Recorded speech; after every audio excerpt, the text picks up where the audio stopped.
Bonjour, je voulais vous présenter aujourd'hui le nivellement direct avec principalement les équipements nécessaires pour pouvoir procéder à un nivellement direct.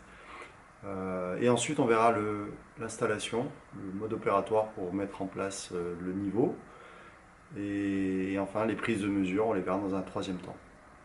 Voilà, on va commencer avec la présentation de trois types d'équipements de nivellement. Le niveau de base de chantier. On verra ensuite un niveau un peu plus élaboré qui est dans la boîte jaune ici, qui est un niveau de type Sprinter 100 qui permet de faire des mesures de nivellement un petit peu plus rapides. Et enfin, quelque chose qui va apporter un peu plus de précision, le NA2, toujours dans cette boîte orange classique. Ensuite, on verra ce qui est nécessaire pour pouvoir procéder à ce type de mesure. Pour ce qui est du niveau de chantier classique, là il s'agit d'un NA 820 avec différentes désignations.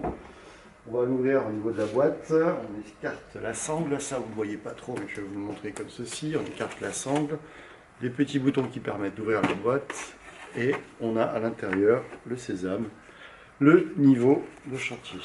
Comment ça se présente? C'est une embase avec 3 vis calantes que l'on voit ici.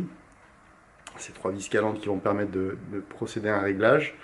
On a ensuite une molette sur le côté ici, si vous voyez là, une molette qui va permettre, si je le laisse fixe, de faire basculer par rapport à son axe vertical notre niveau.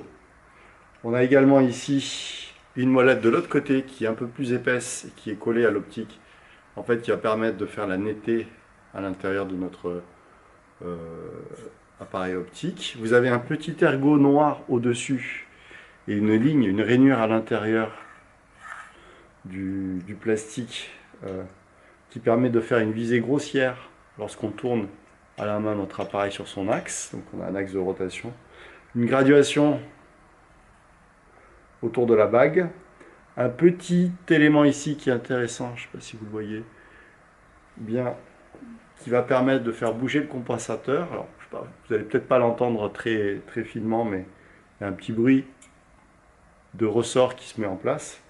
On va voir que le pendule permet de relâcher le compensateur. Et ensuite, au niveau de la partie optique, c'est là où on va mettre l'œil, vous avez deux bagues. Une première bague qui est un peu plus grande et une seconde bague ici qui est pivotante, qui va permettre de voir les traits niveleurs, les fils stadimétriques en fait, adaptés à l'œil, à votre œil. Voilà, je pense qu'on a fait le tour. Non, il manque un élément qui est intéressant ici, qui va permettre d'affiner le réglage grâce aux vis calantes. Il s'agit de la bulle sphérique que l'on retrouve ici sur le côté. Voilà. Voilà ce premier appareil. On va sensiblement retrouver la même chose sur les autres équipements. On va aller les voir quelle est la différence. Ensuite, vous le verrez au niveau des notices de chaque appareil et ensuite lors de l'utilisation et des calculs. On pourra le redétailler. Voilà le premier appareil. Le deuxième, le Sprinter 100. Il se présente sous cette forme-là. Il est à peu près élaboré de la même manière. Vous avez la partie optique. Ici, on va regarder à l'intérieur. Vous avez des boutons et ce qu'on n'avait pas sur l'équipement précédent, qui vont permettre au niveau de l'affichage qui est ici, on a un petit écran d'affichage, afficher les valeurs numériques de mesure. Donc ça change par rapport à l'appareil précédent qui était complètement purement optique. Ensuite on retrouve ici la bulle, la petite bulle avec son miroir pour pouvoir le regarder lorsqu'il est mis en station, mis en position directement. Ensuite on retrouve un emplacement sur le côté pour les batteries. Donc là on imagine bien que en dehors de l'aspect purement mécanique, on retrouve la possibilité de gérer par rapport à l'axe vertical, l'axe de rotation de notre appareil, le réglage de la netteté de l'image, les vis calantes, tout le système et les graduations, on retrouve la même chose.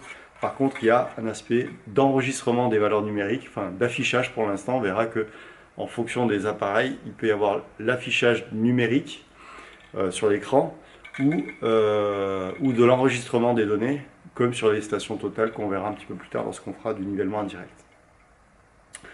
Voilà, un petit bouton pour démarrer l'appareil, sensiblement la même chose. Donc là, c'est pour vous montrer que on peut passer du niveau de chantier, du niveau classique avec des mesures de différence de dénivelé. En fait, vous allez faire une dénivelé entre deux points, une lecture arrière, une lecture avant, des niveaux que l'on va lire sur une mire. Je vais vous présenter la mire juste après. Et ensuite, on peut aller se diriger vers des appareils qui sont des appareils de mesure qui vont plus vers l'électronique, moins vers l'aspect optique. Donc le dernier élément qui est un cas particulier, je vais déplacer un peu tout ça. On a la même boîte orange cette fois-ci. Et on voit notre appareil rangé cette fois-ci à l'envers. Il est de couleur verte pour rappeler les équipements des géomètres topo. Il s'agit ici d'un élément de type NA2 qui va permettre de faire du nivellement de précision, de très haute précision, en rajoutant le micromètre dessus. Je vous le présenterai juste après dans une autre partie de vidéo. C'est exactement le même équipement. Vous allez retrouver les molettes qui permettent de faire le réglage par rapport à l'axe pour affiner la position et la ramener sur la mire. La netteté pour bien voir l'image qui est projetée. Le réglage des fils stadimétriques. Le viseur un peu grossier. L'optique de ce côté-là. Les vis calantes et la bulle sphérique sur le côté.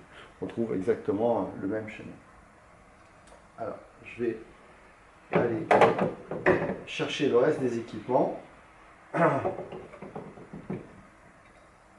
On retrouve maintenant ici ce qu'on appelle une mire graduée. Vous retrouvez ici des graduations qui partent du bas de 0 et on monte ici jusqu'à 50 cm. Il n'y a que le 5 qui est indiqué. Lorsqu'on arrive ici, on arrive à 1 mètre et on repart à 0. Voilà. Certaines règles sont graduées avec plus de valeur, je dirais. Mais là, vous avez un petit point une fois que vous avez le 1 qui a dit qu'on est passé à 1 mètre. Ce n'est pas à 10 cm.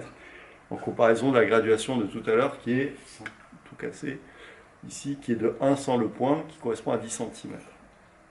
Ensuite, chaque graduation permet de monter de 1, 2, 3, 4 en centimètres. On va grimper comme ceci. Donc, lorsqu'on est sur notre axe, notre appareil est réglé sur son trépied, on verra la mise en station du niveau. Il va définir un plan horizontal et le plan horizontal va venir taper au niveau de la lecture avec le trait niveleur sur les graduations. C'est là où il faudra mesurer à l'œil, noter sur son carnet la hauteur effective. Ça, c'est la première possibilité, donc c'est ce qu'on voit avec le niveau de type NA2 qu'on a ici. Maintenant, si on est sur un sprinter, on n'aura plus cet effet de lecture puisque l'appareil va effectuer lui-même les mesures à partir de l'autre versant de notre mire qui peut s'adapter. Là, on a des codes barres. Donc la visée code barre, quand on appuie sur l'appareil, il fera la mesure et il donnera automatiquement la hauteur mesurée depuis le sol jusqu'ici. Donc là, lecture sur code barre. Bien sûr, on pourrait imaginer que si je tiens mal ma règle, la distance de visée ne sera pas bonne. Et en fonction de l'inclinaison, la lecture du code barre ne sera pas bon. Pareil pour les graduations. Alors effectivement, on a sur la mire une petite bulle que vous devez voir ici, alors qui peut s'enlever et qui peut se régler. Il y a des petites vis sur les côtés, vous ne le verrez peut-être pas bien ici, mais on verra mieux sur des schémas. Ça permet de maintenir votre mire d'aplomb au moment de la mesure. Il faudrait être vigilant à bien utiliser l'équipement correctement, donc avec la bulle. Voilà pour le principe de ce qui est de notre mire. Et enfin, donc, un trépied. Vous pouvez le voir, le trépied, c'est l'élément jaune qui est ici. Un trépied sur lequel il y a déjà une embase et qu'on va venir utiliser pour poser notre équipement dessus. Bien. Maintenant, une fois qu'on a vu ça, il nous manque un dernier élément qui peut être intéressant et important. Je vais juste éclipser ici. Je vais faire coulisser la mire. Le dernier élément, lorsqu'on pose la mire au sol, la mire ici a une surface qui est plane avec un petit trou qui permet en fait de définir Lorsqu'on le met en contact avec le sol, c'est l'attitude du point sur lequel on est posé. Si jamais le sol est de mauvaise qualité, avec des gravillons ou un sol en terre, on peut être amené à avoir des petites variations au niveau de la position. Alors bien sûr, quand on pivote pour faire une lecture avant et une lecture arrière, on peut avoir des écarts. Pour apporter plus de finesse à nos mesures, on va utiliser, pour chacun des points sur lesquels on va venir se stationner, on va utiliser cet équipement-là qui correspond à ce qu'on appelle communément une grenouille, mais c'est un sabot, enfin un crapaud plus exactement, pour être clair. Voilà, un crapaud qui permet de positionner au sol en fait. De poser ici, alors je ne sais pas si on le voit, je vais dégager un peu tout ça, le faire. Hop.